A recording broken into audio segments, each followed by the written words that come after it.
Today, I will explain why you cannot create new identity or new results, even when you truly want to change. The reason is not lack of motivation or intelligence. The real reason is that most people are still living with the same thoughts, emotions, and habits every day.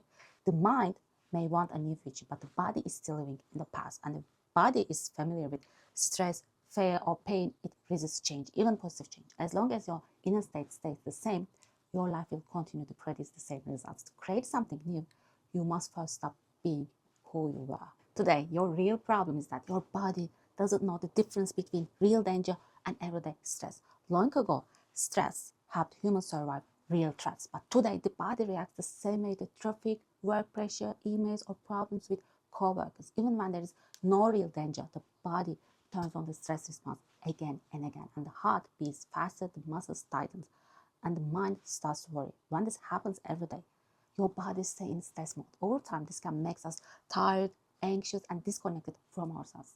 Human beings are special because we can activate this stress response just by thinking. When you think about your problems, your body produces the same chemicals as if the problem were happening right now. Over time, you can become addicted to these old feelings. You start using your problems to create the same emotional reactions. As a result, you stay in bad jobs or unhealthy relationships, not because you like them, but because your body is used to the emotions you create. A quantum particle can exist in more than one state at the same time. It's not fixed as one thing until it is observed. In a similar way, a person is not defined by one single identity before making a clear commitment. You are not only anxious or confident, not only successful or unsuccessful. Many possibilities exist within you at the same time. Your thoughts, habits, and emotions are not permanent truths, but they are just permanent states. What matters most is where you place your attention. The state you focus on repeatedly becomes stronger. Over time, that chosen state shapes how you think, act, and experience whole life.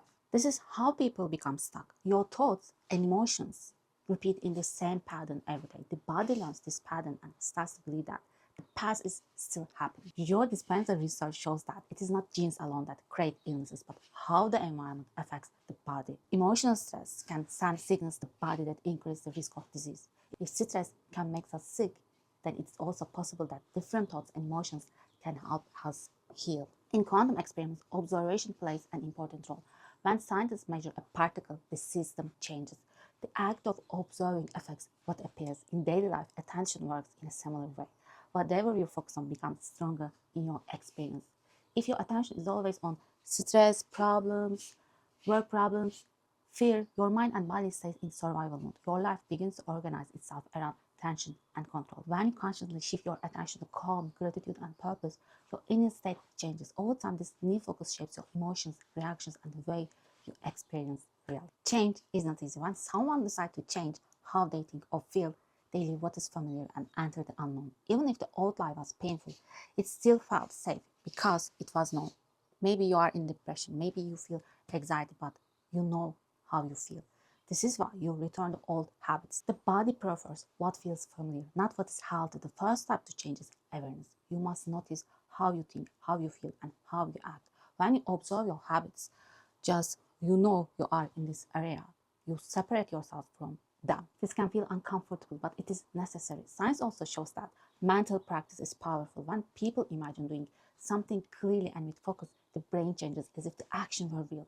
This means that by imagining a new way of being, we can begin to build a new personality. And a new personality leads to a new life. When people practice positive emotions like gratitude and joy before the situation improves, the body starts to believe that change has already happened and your feelings are changing.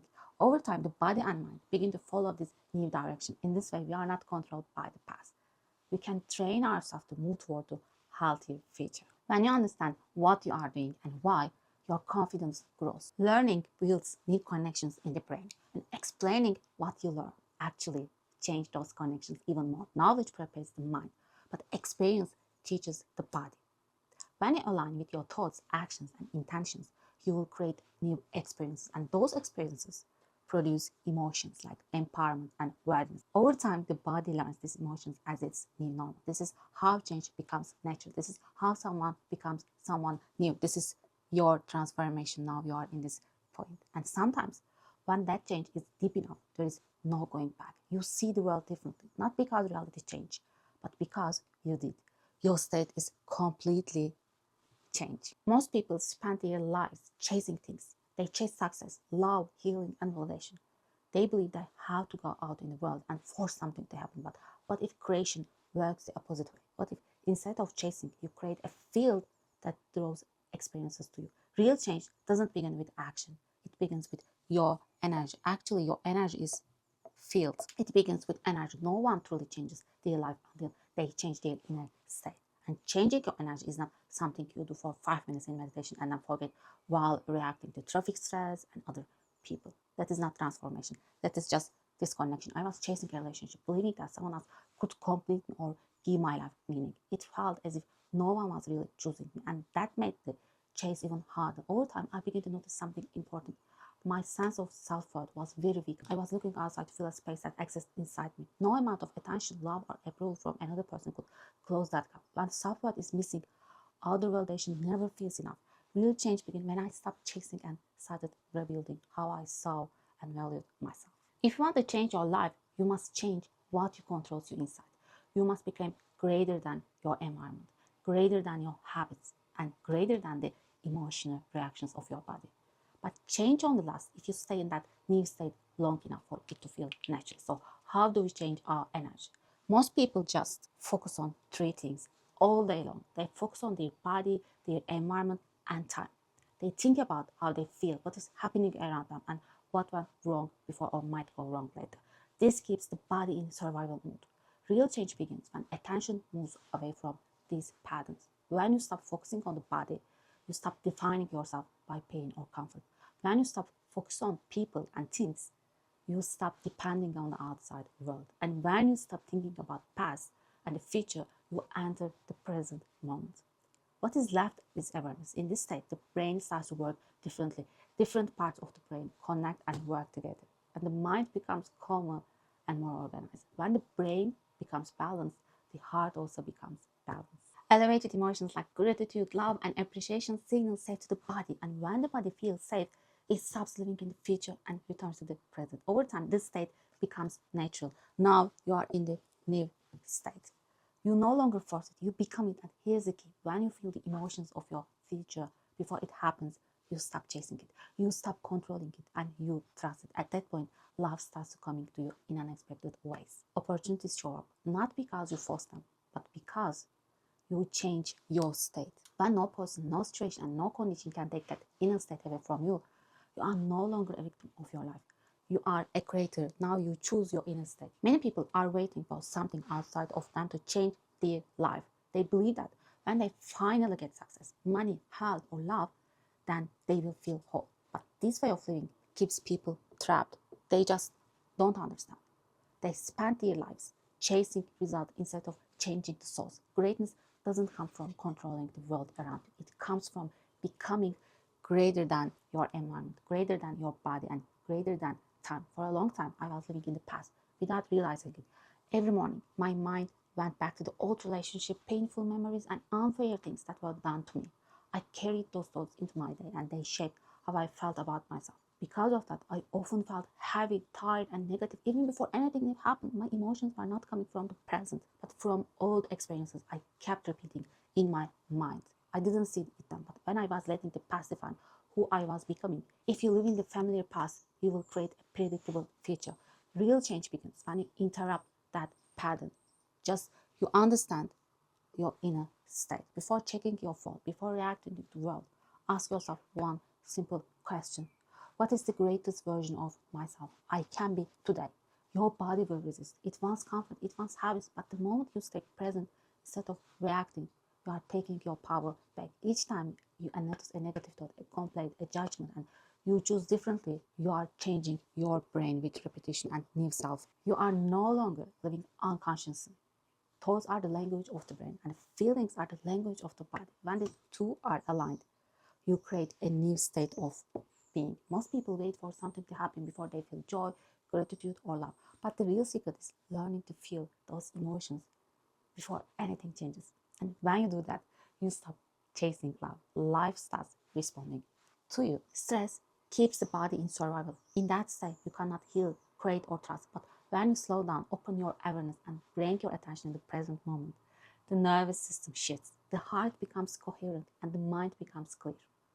Order replaces chaos. Gratitude is the one of the most powerful states you can practice. Gratitude means you are already receiving, and when you feel genuine gratitude, your body believes that something good has already happened. That state allows repair, balance, and renewal to occur naturally. Take 10 minutes at the end of each day and truly feel gratitude, not just thinking it, but feeling it in your body. That emotional signature changes your chemistry, your brain, and your future. Okay, when I start practicing gratitude, I notice how quickly my mind focuses on what is missing. Instead of thinking about what I have, I think about disappointments, weaknesses, and small problems. Focus positive things feels difficult and unnatural, like trying to hold water in my hands. In the past, I was like this. I often focus on negative thoughts and paid little attention to positive experiences. When problems appeared, I believed they defined my whole situation. I didn't question this habit, and it affected my confidence and emotional world. Over time, I began to realize that this way of thinking was limiting my personal growth. Becoming aware of my mindset was the first step toward change. This struggle helps me see how I was focusing just negative things, expecting comfort, ease, and perfection as if they are guaranteed. I often ignore simple gifts because they seem ordinary, not special. And this realization is uncomfortable, but it is honest. Maybe gratitude is not about feeling good right away, but about slowly training the mind to notice small positive moments. Another simple but powerful practice is opening your awareness. Sit quietly, close your eyes, and sense the space around you. The moment you open your focus, your mind slows down, stress hormones decrease, and coherence increases. With practice, this state becomes familiar. Life itself is our greatest teacher. You understand, you create your new self. When you meet difficulties from a higher level of mind, you gain wisdom, and wisdom is the only thing you truly carry forward. Greatness is not about being famous, successful, or admired. Greatness is about mastering your inner world, understand your state. When no person, no situation, and no emotions controls you, you're free. And that freedom is the natural state of being. By the way, if you liked the video, please hit the like button. Thank you for listening.